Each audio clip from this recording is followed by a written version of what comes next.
Hi, I'm Ryan Cunningham with DIY Painting Tips, and in this video we're going to be going over how to cut in a ceiling.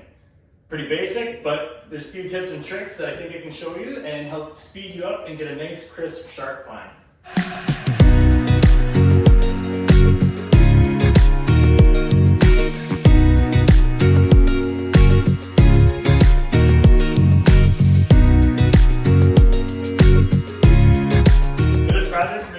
A 3-inch Deglosser firm brush, the handy paint pail. If you haven't used these guys, these things are fantastic. Got a nice handle.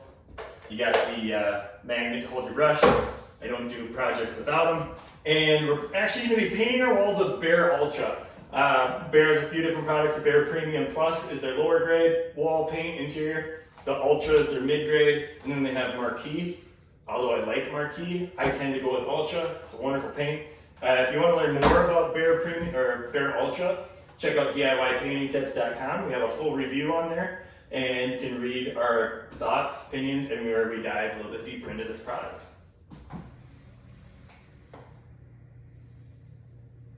All right, we're in my twins' room, and decided to change the colors. You can see we're going from kind of a light gray to a bluish color. I don't know anything about it. My wife likes it, so that's what we're painting with.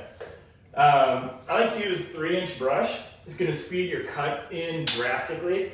You'll see a lot of 1.5 to 2.5 inch brushes. The 2.5 is great as well, but the bigger the brush, the more paint you're going to hold. And especially if you're doing a whole house, like me, when I'm painting houses, I want as big and fat as a brush as possible. This isn't an overly fat brush, but it's a good brush, the Deglosser Firm. When I'm cutting in ceilings, I'm going to hold it like kind of like a modified pencil with my whole hand. I'm not holding the handle because I want as much control up here as possible. And the closer I hold it to the tip, the more control I have in it. And then just turning that angle on the side, getting up here, kind of working until you hit the ceiling.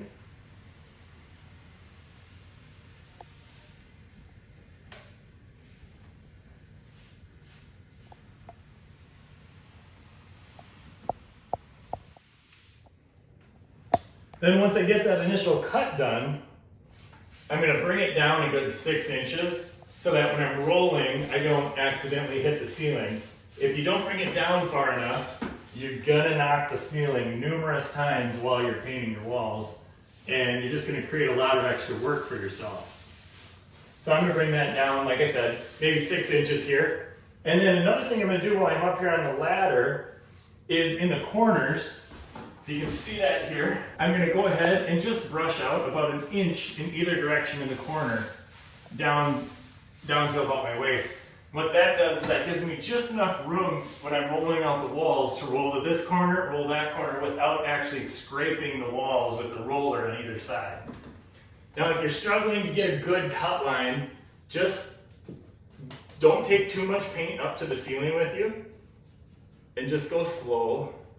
If you've got a rougher wall or the ceiling texture comes down onto the wall a bit, that happens in a lot of houses, you can't, if that's the case, you can't just pull your paint across.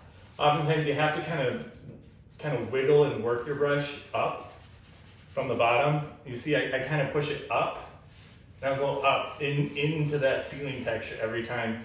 So if my ceiling texture comes down onto my wall, and the drywall, when the wall was originally finished, they didn't clean that wall perfectly and the texture goes into the wall. That's the technique you're going to want to use. Kind of dab up. If you've got a nice smooth wall like I do, you can pull that brush across and you can really fly on these ceiling cuts. All right, one other thing I want to show here is when I'm cutting above windows or doors, what I like to do is I'm going to bring this down 6 inches still. Since I'm up here, no one's ever going to come up top and look down at the window. No homeowner, nobody. I'm not saying to do a sloppy job either, but I'm going to go ahead. I don't tape the tops of windows and doors. I'm going to cut them in by hand and brush them out. And by that time, I've only got about 4 inches left in here. So So I'm just gonna go ahead and fill in while I'm up here. I got some dents that we're gonna clean up in our next video, but just for this. So this is how I handle the tops of doors and windows. That's all we got for cutting in ceilings. If you need some practice, when I'm hiring a new guy or someone doesn't have a lot of experience painting yet, the first place I'll stick them is in a closet and have them cut in all the closets in a house. So if you're not confident with your cut-in skills yet, start in your closets. They're a great place. No one's gonna step in your closets and judge you as much as they're going to everywhere else in your house. For more DIY painting videos, make sure to subscribe and join us for our next one where we're going to talk about painting walls.